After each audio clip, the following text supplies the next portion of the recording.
Buon sabato a tutti amici a casa. Ancora oggi un'altra puntata di Biazantes in compagnia di Bruno Lombardi. Ciao Bruno. Buongiorno. Buongiorno a te, buon sabato, buon weekend. Grazie. Mi raccomando, comportati bene in questo weekend.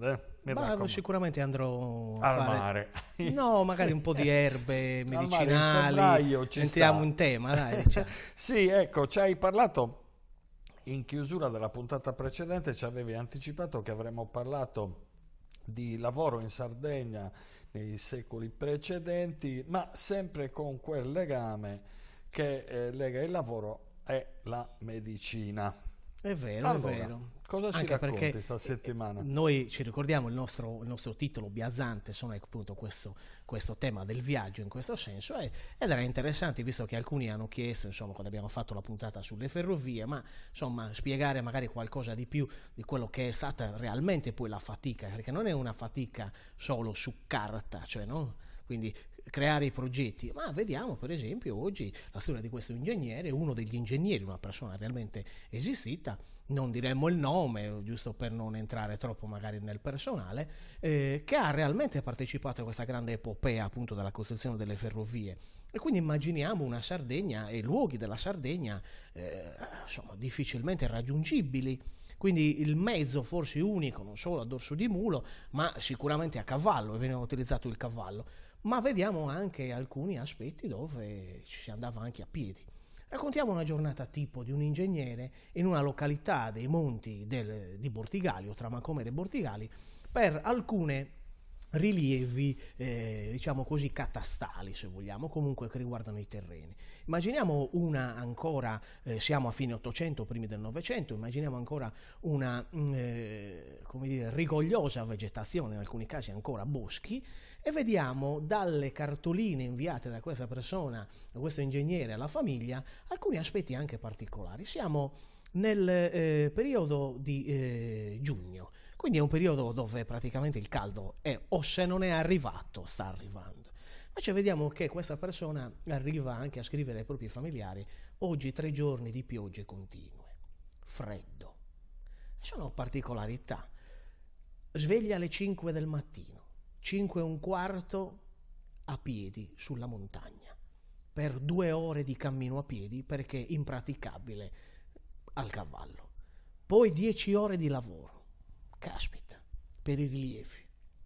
E poi un ritornare, 2 ore, quindi praticamente tutta la giornata. È vero che le giornate si allungano in quel periodo, no? Insomma, quindi la luce del sole è anche... Però immaginate la sfacchinata. E se in quel momento dovesse accadere qualcosa, tipo, non so, una storta, un qualsiasi tipo di infezione, e abbiamo delle informazioni ancora una volta in queste cartoline dove questa persona, questo ingegnere, dice alla famiglia: anche io ho subito in questi giorni quella infezione agli occhi che a Macomer ha causato diversi danni e i medici militari mi hanno detto di utilizzare soluzioni di bagni con acido borico. Ecco, vediamo che c'è anche un aspetto appunto relativo alla medicina in questo senso. Quindi qual era la cassetta medica, se vogliamo, di queste persone? E c'è in una cartolina di un pacco che lui si fa arrivare da Sassari, si va appunto destinare in questi luoghi, dove vediamo che c'è unguento aliperico, pochi grammi, c'è anche appunto, no, il peso, insomma, di quanti sono. Poi vediamo acido cloridrico, vediamo vasellina e poi vediamo questa tintura di benzoino. Il benzoino in quel periodo, con ovviamente l'apertura delle colonie italiane, no? Vediamo le colonie già da fine 800, no? Che poi si protrarranno fino alla seconda guerra mondiale, soprattutto quelle dell'Eritrea, della Somalia e della Libia ovviamente. E vediamo che questo benzoino è anche ricavato da un certo tipo di alberi che arriva dall'Oriente, no?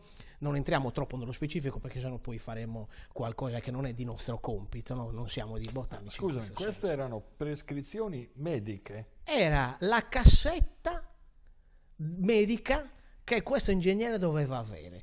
appunto perché vediamo la tintura di benzolino serve anche come antisetico, serve anche antinfiammatorio, quindi vediamo che ci sono tutti questi aspetti. La vaselina conosciamo anche oggi, ancora oggi, le proprietà appunto di questo senso. L'unguento liperico l'abbiamo detto anche nella precedente puntata, liperico che aiuta appunto la disinfezione ma anche contro le bruciature, la psoriasi.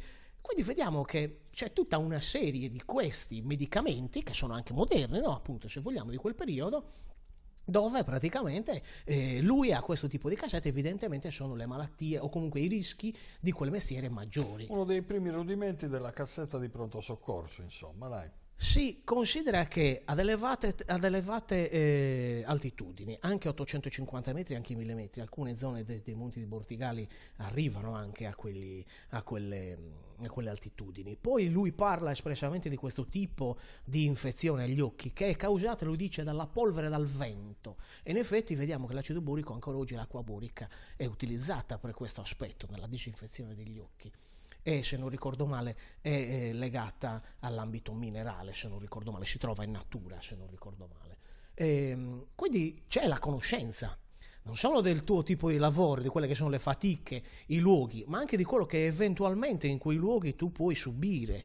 Ecco che non è stato così semplice fare il progetto, la progettazione delle ferrovie, ma il lavoro stesso di questi ingegneri, che quindi bisogna darne atto alla loro memoria, che hanno reso la Sardegna più progredita in questo senso, e in alcuni casi dovevano anche queste persone andare contro quelle che erano le superstizioni del momento, del luogo. Per esempio, lui ne racconta una: siccome ci sarà la festa di San Giovanni, per San Giovanni Battista non si lavora, ma quella festa è durata almeno una settimana.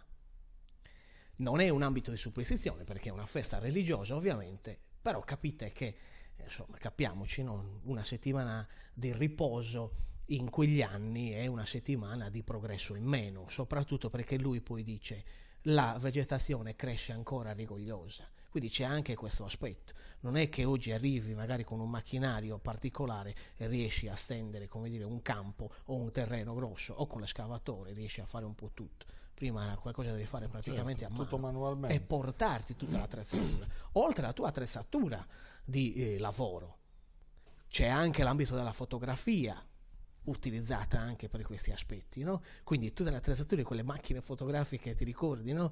Ne parlano spesso anche nei documentari, con i cavalletti. E molte volte lui dormiva praticamente o su un tavolato, lui dice, con della paglia, con il fuoco ai piedi, quindi all'addiaccio, sotto le stelle. Lui parla anche spesso di questi aspetti alla famiglia, oppure riesce a trovare un capanno o una pinnetta di quelle, insomma, che ancora oggi in Sardegna. Bei tempi. Se dovessi essere un po' polemico, dico che forse di quelle ferrovie sono rimaste tali e quali a quando sono state costruite qua in Sardegna, purtroppo per noi, ma hai vabbè, detto questo bene, è un infatti, altro discorso. no, hai detto bene, e questo ci fa ricordare, no, di cosa è stata quell'impresa e che cosa si potrebbe magari fare oggi, esatto, nel migliorare questo aspetto. Assolutamente sì, ma da questo discorso siamo ancora probabilmente molto lontani. Va bene, Bruno, appuntamento per sabato prossimo. Parleremo trascorri un bel weekend. Parleremo ancora di ingegneria, sempre, ma ingegneria nuragica, pozzi sacri e fonti va sacre. bene, quindi torniamo, facciamo ancora un salto ancora più indietro nel tempo. Rimaniamo un po' nel tema dell'ingegneria, delle costruzioni e anche dell'acqua, visto che l'acqua l'abbiamo trattata. Benissimo, in e allora puntate. saremo qua anche sabato prossimo in compagnia di Bruno Lombardi. Voi ugualmente state con noi sempre. Teleg.tv, sia nel vostro smart TV, sia nel vostro cellulare, sia nel vostro tablet, nel vostro PC, dove volete, basta che stiate con noi. www.teleg.tv. Ciao a tutti, ciao Bruno. Ciao a te.